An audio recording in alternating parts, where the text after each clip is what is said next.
اعوذ باللہ من الشیطان الرجیم بسم اللہ الرحمن الرحیم رب اشرح لی صدری ویسر لی امری واحلل عقدۃ من لسانی یفقہوا قولی رب یسر ولا تعسر وتمم بالخیر اللہم لا سہل الا ما جعلتہ سہلا وانت تجعل الحزن اذا شئت سہلا اللہم انفعنا بما علمتنا وعلمنا ما ينفعنا وزدنا علما آمین یا رب العالمین۔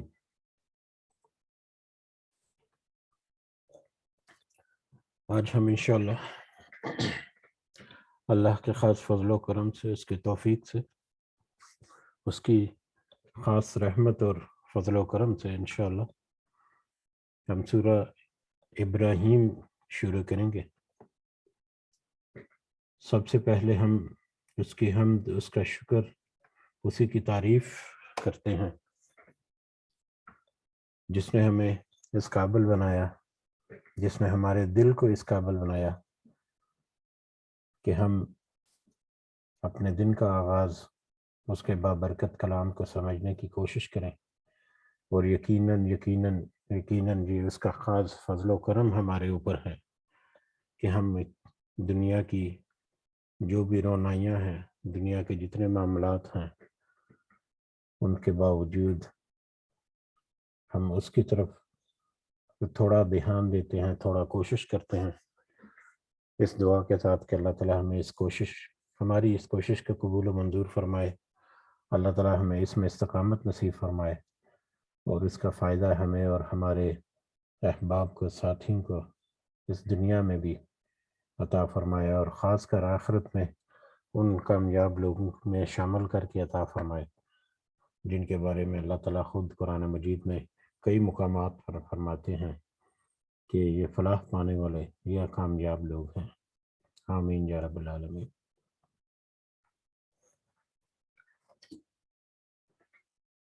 جی، سورہ ابراہیم، سورہ ابراہیم یہ ایک مکی صورت ہے، یعنی مکہ کے پیریڈ میں، ہجرت مدینہ سے پہلے یہ نازل ہوئی۔ اس کا مصحف یا قرآن مجید کی جو صورتیں ہیں ان کی ترتیب کے اعتبار سے اس کا نمبر 14 ہے، 14 نمبر پہ یہ سورہ آتی ہے، جبکہ ترتیب نزولی کے اعتبار سے، جس ترتیب سے سورہ جو ہے وہ نازل ہوئی تھی اللہ تعالیٰ کی طرف سے،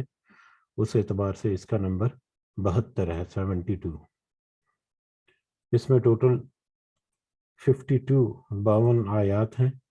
اور اس میں 7 رکوع ہیں، 52 آیات اور 7 رکوع ہیں۔ حجم کے اعتبار سے یہ بہت بڑی سورہ نہیں ہے، سورہ رعد کی طرح یہ بھی ایک درمیانی سی سورہ ہے۔ زمانہ نزول کے اعتبار سے یہ سورہ، اس میں جو موضوعات ہیں یا اس میں جس طرح کی آیات ہیں یا جو خطاب ہے اس کا، اس سے یہ اندازہ ہوتا ہے کہ یہ سورہ مکہ کے آخری دور، یعنی ہجرت مدینہ کے قریب کا جو دور ہے، اس وقت اس کا نزول ہوا۔ اور اس کے موضوعات کو بھی اگر دیکھا جائے تو اس میں موضوعات میں وہی بیک گراؤنڈ ہمیں ملتا ہے جو دوسری سورہ جو اسی کی قریب کے زمانے کی سورہ ہیں، یعنی اس وقت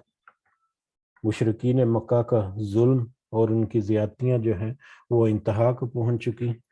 ان کی مخالفت اور ان کی ضد جو ہے وہ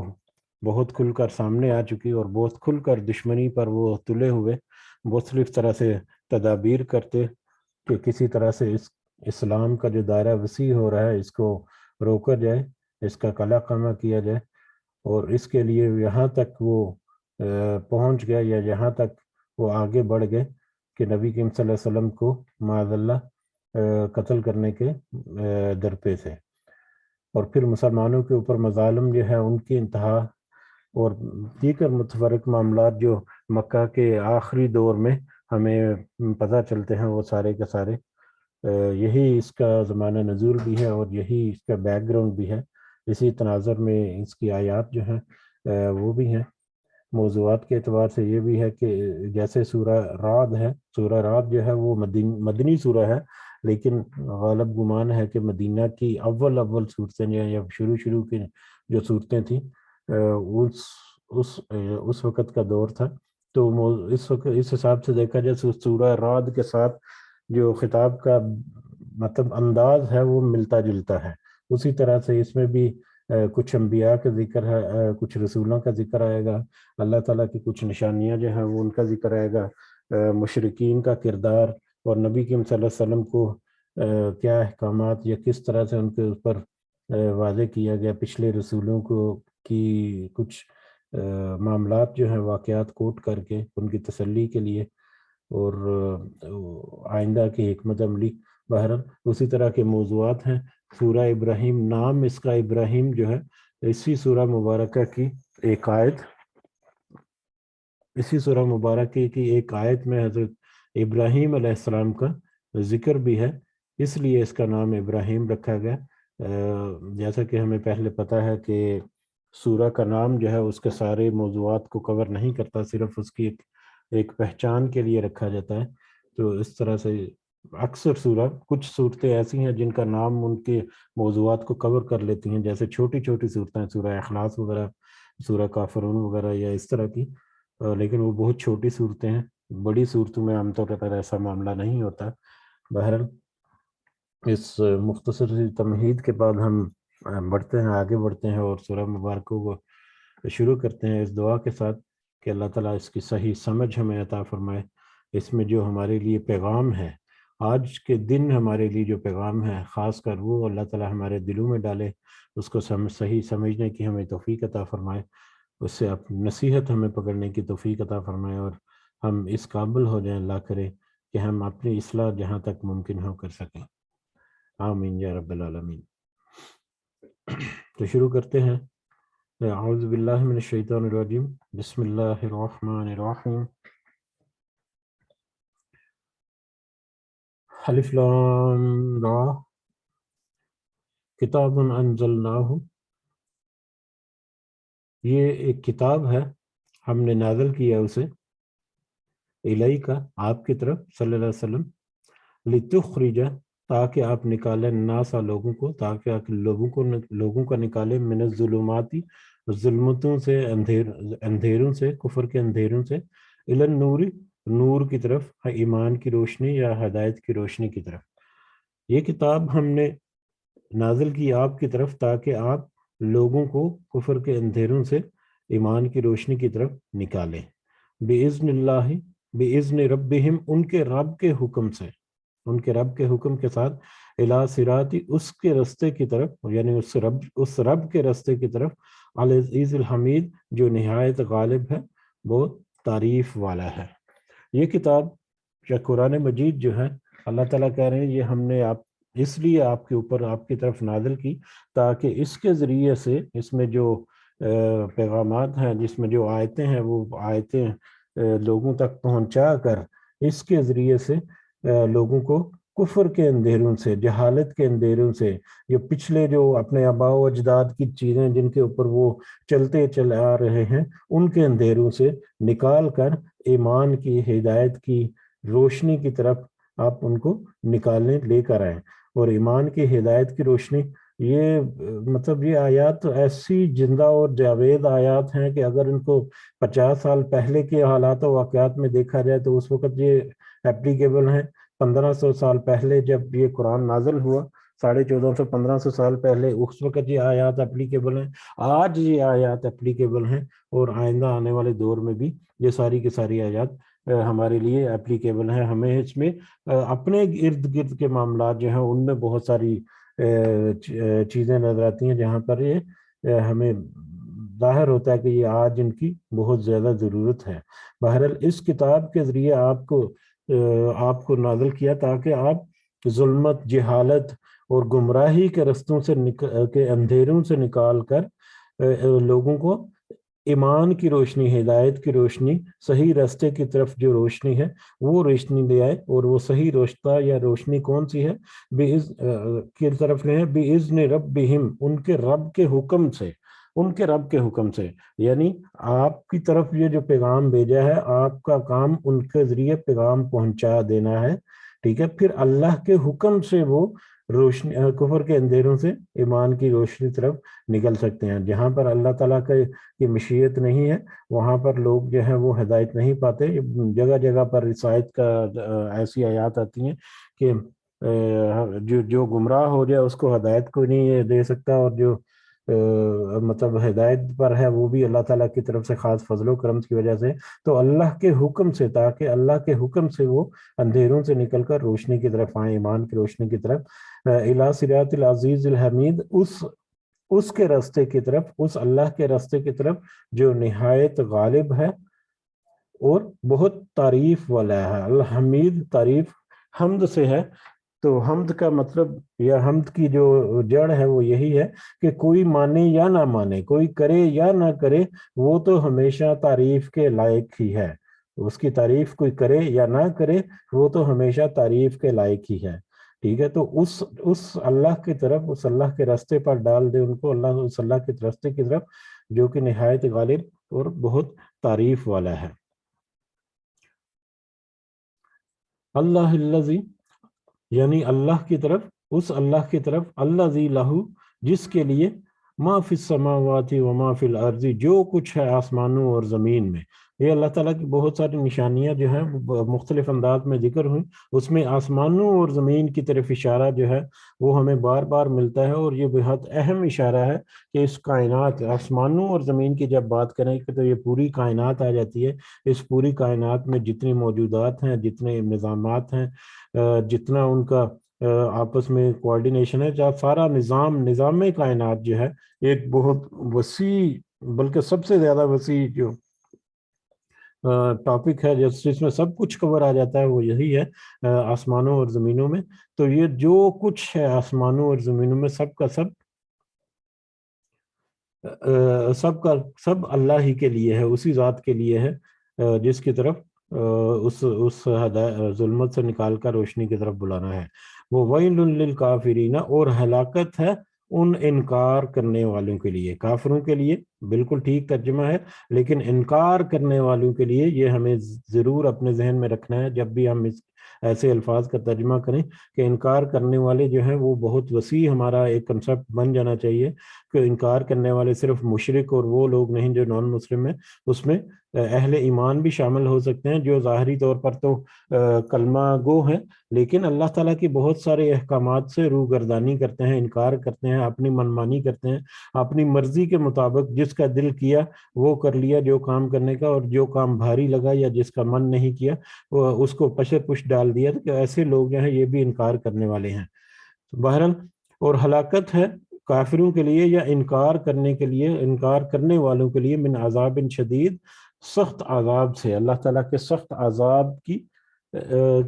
ہلاکت ہے، سخت عذاب سے، اللہ تعالیٰ کا سخت عذاب آئے گا جس سے وہ ہلاک ہوں گے، یا جس کی وجہ سے وہ ذلیل خوار ہوں گے اس دنیا میں بھی، اور آخرت میں تو یقیناً ہمیشہ قائم رہنے والا عذاب جو ہے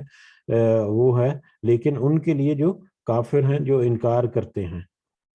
اہل ایمان کے اس لیے بھی بار بار تذکرہ کرنا یا ہمارے ذہن میں رکھنا ضروری ہے کہ قیامت کے دن خدا نہ خواستہ وہ لوگ جو ایمان لائے ہیں ان کو بھی کچھ عرصہ تک لازم آگ کا مزہ چکھنا ہے، اگر وہ منیمم جو اپنا مال ہے اس دنیا سے جو چاہیے آخرت میں کامیابی کے لیے وہ اپنے ساتھ سمیٹ کر نہیں لے کر جاتے، تو ان کے لیے شدید قسم کے آیات اور بہت واضح اور محکم آیات جو ہیں قرآن مجید میں جگہ جگہ پر ملتی ہیں ہمیں۔ الذین یستحبون، وہ لوگ جو پسند کرتے ہیں۔ اب یہ کافر انکار کرنے والے کون سے ہیں؟ ہم یہ دیکھیں کہ بار بار ہم یہی دیکھتے ہیں، جیسا میں نے کہا کہ آج سے آئندہ سارے ادوار میں بھی یہ سارا کچھ ہمیں ایسے لگتا ہے کہ یہ آیات جو ہیں یہ زندہ و جاوید ہیں، اسی طرح سے مینو آن ایپلیکیبل ہیں آج کے دور میں، ہمارے پچھلے دور میں بھی، اور جب یہ قرآن نازل ہوا اس دور میں بھی۔ تو الذین یستحبون، کافروں میں سے وہ لوگ جو سب پسند کرتے ہیں